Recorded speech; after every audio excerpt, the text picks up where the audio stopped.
संबल लगातार सुर्खियों में है। सीओ के होली जुम्मा बयान पर विवाद गहरा गया है तो समाजवादी खाकी के बजाय भगवा की सलाह दे रही है। होली जुम्मा को लेकर सुरक्षा भी सख्त कर दी गई है। ये तस्वीरें रख दें आपके सामने। रंग एकादशी का जुलूस निकला।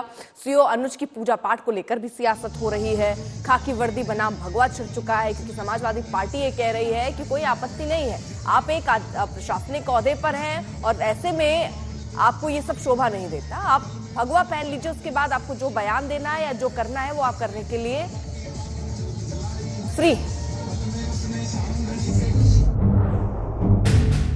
80 बनाम 20 और एक होली 52 जुमा, क्या एक ही सियासत के ये दो रूप हैं?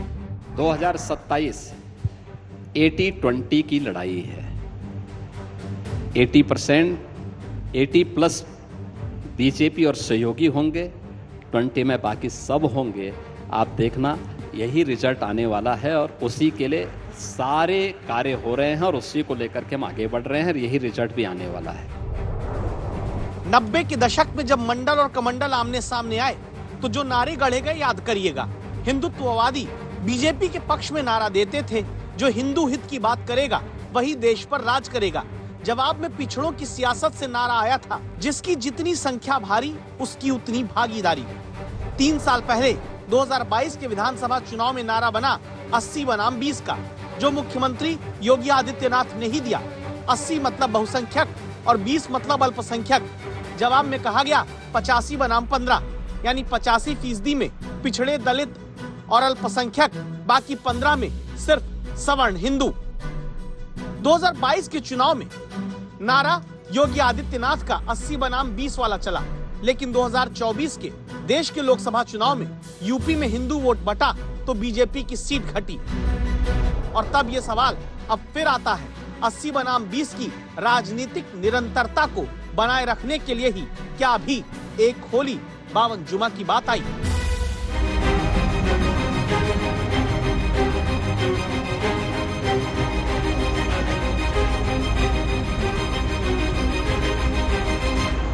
होली साल में एक बार में पड़ती है और जुमे की नमाज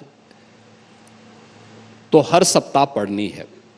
स्थगित भी हो सकती है, कोई बाध्यकारी तो है नहीं कि होना ही होना है।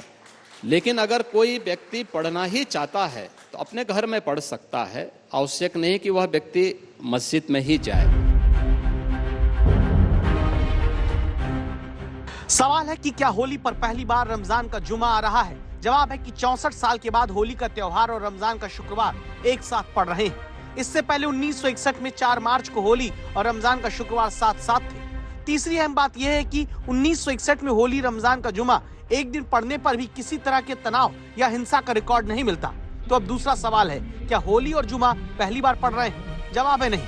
2022 में भी होली और शुक्रवार एक साथ पड़े थे। उस समय कानपुर और लखनऊ से ही कुछ तनाव की खबरें सामने आईं, लेकिन कानून व्यवस्था के लिए कोई बड़ी चुनौती नहीं रही।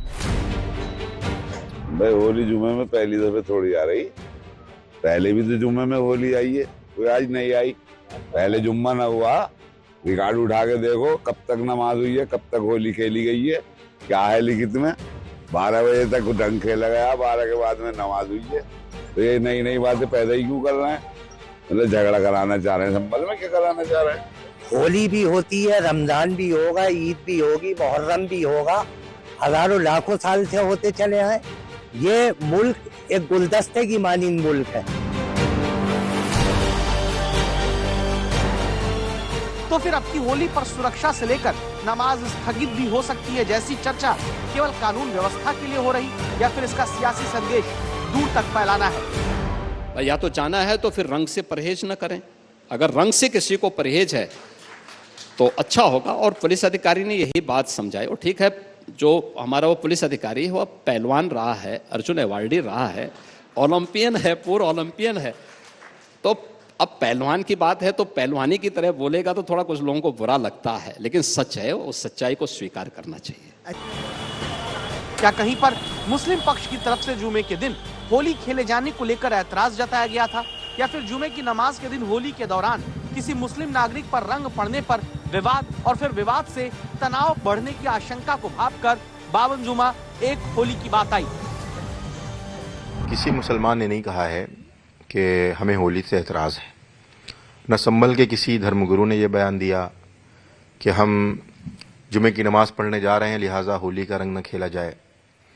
जब दोनों पक्षों में सहमति बनी हुई है, दोनों पक्ष चाहे वो हिंदू हों मुसलमान हों, इस बात पर एग्री हैं कि आप अपना त्यौहार मनाएं, हम अपनी नमाज पढ़ें और दोनों मिलजुल कर होली की खुशियां एक साथ बांटें, तो फिर अमन और शांति वाले माहौल में इस तरीके के बयान को देने की क्या ज़रूरत है।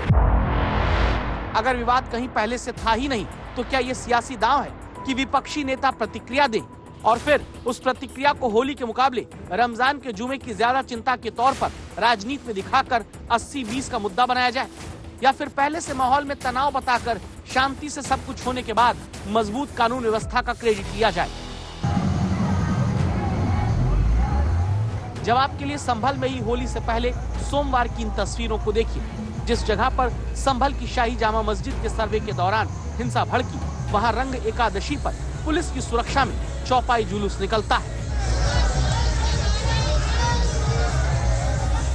जहां नवंबर 2024 में पत्थर चली, वहां से रंग एकादशी पर खूब गुलाल खेलते हुए हिंदू नागरिक निकलते हैं। संभल में जब एकादशी के रंग की चौपाई का जुलूस निकाला जा रहा है तो संभल की जामा मस्जिद से ठीक 15 मीटर की दूरी पर ये चौपाई का जुलूस होकर निकल रहा है। देखिए यहाँ पे देख सकते हैं जो श्रद्धालु है वो दर्शन करने के लिए पहुंच रहे हैं, लेकिन ठीक सामने उसके पीछे मैं आपको दिखाऊं तो देखिए ये वही जगह है। सामने मैं आपको दिखाऊं तो देखिए वो पीछे सामने विवादित स्थल है जो कि जामा मस्जिद है, जहाँ से ठीक 15 मीटर की दूरी पर ये पूरा जो जुलूस है बेहद कड़ी सुरक्षा के बीच फिलहाल संभल में निकाला जा रहा है। तो क्या इसी तरह होली के दिन भी संदेश दिया जाना है कि जहां पत्थर चलते थे वहां आप शांति से बहुसंख्यक होली खेलते हैं? यानी 20 के लिए चर्चित संभल से 80 के लिए संदेश, इस बार जरिया 52 जुमा और एक होली बन रहा है। उधर होली जुम्मा विवाद पर यूपी के मंत्री मैदान में उतर आए हैं। यूपी के श्रम और सेवा योजन विभाग के दर्जा प्राप्त राज्य मंत्री रघुराज सिंह ने कहा है कि होली पर घर पर रहें या हिजाब पहन लें।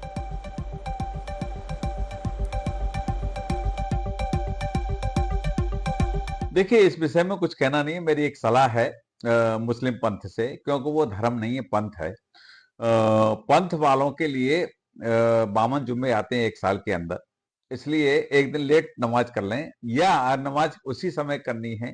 तो मैंने उनको एक सुझाव दिया है कि त्रिपाल का, जैसे उनकी पत्नी और बेगम पहनती हैं हिजाब, ऐसा ही एक त्रिपाल का हिजाब बना लें, जैसे मस्जिद को त्रिपाल से ढका जाता है। तो मैंने उनको एक सुझाव दिया है, सलाह भी दी है, क्योंकि आपस में बेबनस्ता नहीं होनी चाहिए। सरकार का आदेश है, होली मनाई जाएगी, होली मनेगी, क्योंकि ये बहुत आस्था का प्रश्न है। अब की होली से पहले मुख्यमंत्री योगी आदित्यनाथ ने जो राजनीतिक लकीर 52 जुम्मा एक होली की संभल से खींची है, क्या वो संभल की सियासी प्रयोगशाला का नया राजनीतिक मोड़ है जो बिहार से जुड़ रहा है? संभल नई राजनीतिक प्रयोगशाला बन चुका है, जहां जामा मस्जिद के हरिहर मंदिर को तोड़कर बनाए जाने के दावे के बाद यूपी समेत कई राज्यों में दूसरी जगह मस्जिदों के सर्वे की मांग उठने लगी थी। संभल में ही 4 दशकों से बंद मंदिर को खोलकर पूजा पाठ शुरू हुई, तो प्रदेश के कई शहरों में मुस्लिम इलाकों में बंद मंदिर को खोलकर उनकी साफ सफाई होने लगी थी। संदेश ये निकला था कि जो मंदिर पहले बंद करा दिए गए, अवैध कब्जे में दबा दिए गए, छिपा दिए गए, उन्हें सरकार ने न सिर्फ खोला बल्कि मुस्लिम बाहुल्य मोहल्ले में पुलिस सुरक्षा पूरी तरह देकर संदेश ये दिया जा रहा है कि डरने की जरूरत है। इसी तरह संभल से ही 52 जुमा एक होली वाली बात निकली, जो अब चुनावी राज्य बिहार तक पहुंची है। बिहार में ये बीजेपी के विधायक हरिभूषण ठाकुर हैं, जो एक होली 52 जुमा वाली बात बिहार में भी कहते हैं। बिहार में भी ऐसा हो, साल में 52 बार जुम्मा आता है और जुम्मे के दिन ही होली है। होली साल में एक बार आता है। रंग अबीर का उत्साह उमंग का यो त्योहार है। अगर मुस्लिम बंधुओं का करेजा बड़ा हो तो घर से बाहर निकले, अगर रंग अबीर लग भी जाए तो बुरा नहीं माने, नहीं तो उस दिन परहेज करें, घर पर ही वो अपना उत्सव मना ले। क्या चाहते हैं कि होली के दिन जो मुस्लिम समाज के लोग हैं वो घर से बाहर ना निकले? घर से बाहर निकले, बड़ा करेजा हो तब। अगर कहीं रंग अबीर पर भी जाए तो उसको बर्दाश्त करें, नहीं तो उसके लिए हो हंगामा नहीं करें। इस बयान के बाद वही होने लगा जो उत्तर प्रदेश में भी दिखा, यानी धर्म की राजनीति।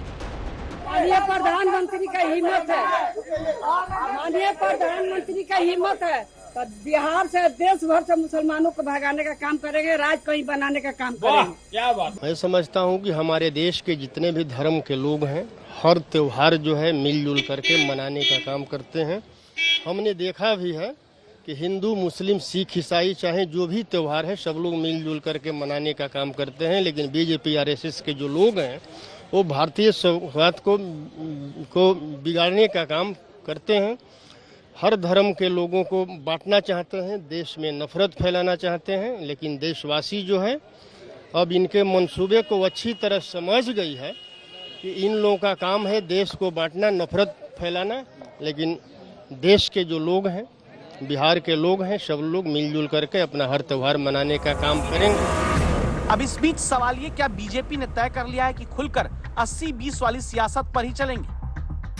क्योंकि मुद्दा चाहे महाराष्ट्र से उठा औरंगजेब का विवाद हो या फिर बिहार में राम कथा सुनाते हुए हिंदू राष्ट्र की बात करते बाबा बागेश्वर हो या फिर अब एक होली बावन जुमा की बात हो, जेडीयू का स्टैंड लगातार बीजेपी से अलग है और बीजेपी नेता गठबंधन में साथ रहकर भी इस बात की चिंता किए बगैर खुलकर बहुसंख्यक वोट साधने वाले बयान दे रहे हैं। लोकतंत्र में कोई किसी को रोक नहीं सकता है।